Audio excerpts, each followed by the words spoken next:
So apart from your music career, you're also known as obviously as a somewhat of an entrepreneur. Can you tell us about like some of the projects outside of that? Obviously, I know personally you have a whole studio. Yeah. You get what I'm saying? So obviously you built that yourself.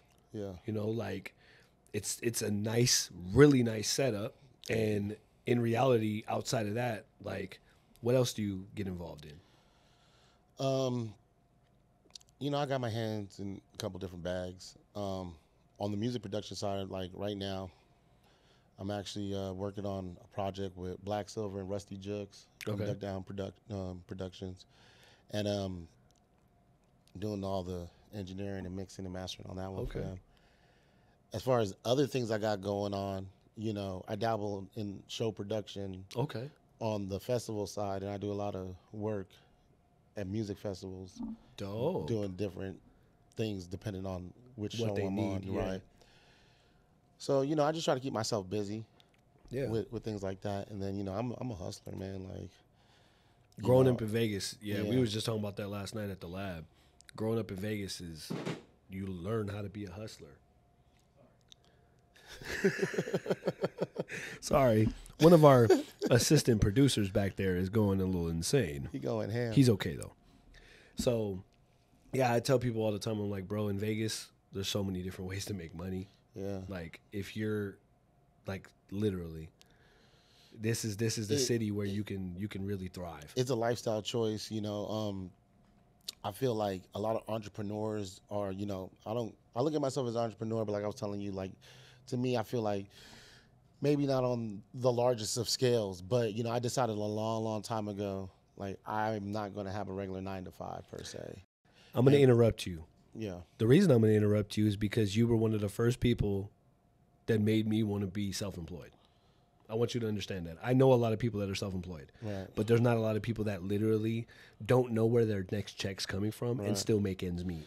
Well, yeah. And that's not an easy thing to do. That's the challenge. And that's my point, That- is like I you've said. always had, since I've been watching you, you've always had your hands in many different pots. Yeah. You've always known how to maneuver and do what you got to do to get around.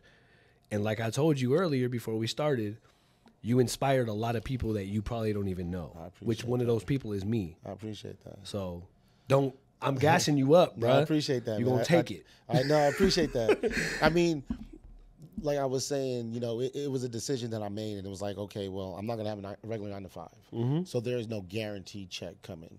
So every day the mentality is you get up and you're hustling. Yeah. You know what I mean? Like that's part of that New Yorker in me. Yeah, You know what I mean? I It's like feel you. hustle, hustle, Yeah. hustle, hustle, hustle.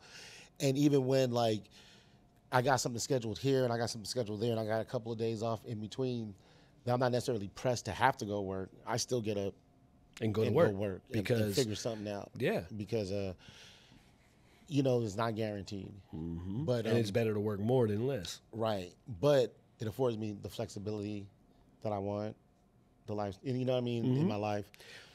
Bro, it's And I been enjoy that. it's been a game changer for me. You know what I'm saying? Like being self-employed and doing what you need to do when you need to do it and not being locked down has literally given me the freedom to be in my kids' lives more. Exactly. And that's one thing that I learned from you, just to be honest. Like when we first started talking about this Swarm brand stuff and like how I wanted to build it and how I wanted to grow it, like that's what you were speaking to me about. I wasn't even married or had kids yet. You're speaking to me about how the fact of being self-employed gives you the ability to be with your family. Go pick up your kids if you need to. Yeah, absolutely. Go, your son is messed up in school. He scraped his knee. Okay, go pick him up. We can go do what we got to do because I'm good. I did what I needed to do every other day. It's funny you say that because that's probably one of the major reasons why my lifestyle Changed. did formed into this. Yeah. Because when I did have my daughter, I worked at nights. Like I changed. I used to have a 9-to-5, but I started working nights so that way I could still be a stay-at-home dad during the day. And my schedule was always crazy, but you know, anyone with kids know, like to actually be able to drop them off and pick them up is a stupid schedule. Like no one, like there's no job that you can have that allows you that time because they want the kids there like 7, and they want to be picked up at like 3:15 or whatever the case. Like, And most jobs you're working at right, that to you're both gonna- of those times. exactly, or one or the other. Like, it's very difficult. So like to be a stay-at-home parent is dope for people who are able to do it. Or if you have assistants, you know, Yep. they say it takes a village. You have nannies, Yeah. grandparents, whoever. Same can- here, yeah. can- And that's can pitch another in. thing, you know, we rely on our parents a lot. You know, when we want to go out as me and my wife, Yeah. we rely on them a lot. You know, you should, and man. they're available, and that's the great part about it. Yeah, you should take full advantage of that. Oh, As we do. much advantage We of do. that as We do. possible. For real. Best believe.